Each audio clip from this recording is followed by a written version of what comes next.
Welcome back to Satya's Neural Lab. When people hear AI agents, they imagine some autonomous thing just running wild. That's not how this actually works in real systems. AI agents aren't magic. They're structured decision systems. And the most important part isn't how smart they are. It's how much control you can keep. Most business problems aren't one with tasks. They're a chain of decisions. For instance, we have an input, we decide something, we act, we observe, and then we repeat or change. Every agent has the same basic structure. First, it observes data, user input, API response, whatever. Second, it decides. That's where the LLM lives. Reasonings, scoring, other options. Third, it acts. Send an email, update a database, call an API. Then it checks the results and loops. That's it. No magic, just iteration, just workflow. So let's make this real. Say you have an inbound lead for a business.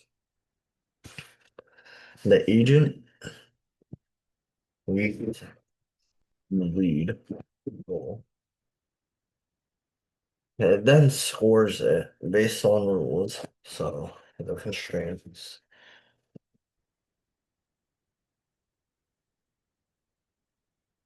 And then the stop condition.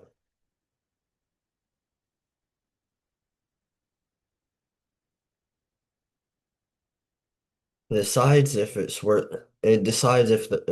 the human time, and if it is, it routes it to us. If not, it rejects it. That's autonomy and delegation. And notice something important here. The agent is never allowed to decide the rules. Humans define it. The biggest mistake people make is giving agents too much freedom too early. In business, control beats autonomy every time. Good agents don't replace judgment, they compress it. That's why most production agents are boring and extremely valuable. Next, I'll show you how to build one of these step by step with guardrails so it actually works in the real world. We'll give it a loop, we'll give it the rules, we'll give it the constraints. The next question is, how do you try this without over-engineering? You don't need fancy infrastructure, you don't need a massive stack. So I'm gonna open up Replit in the next video and build a very simple agent from scratch, just enough to see the loop working. No frameworks, no magic, just mechanics. If you like this video, please hit the like button and subscribe.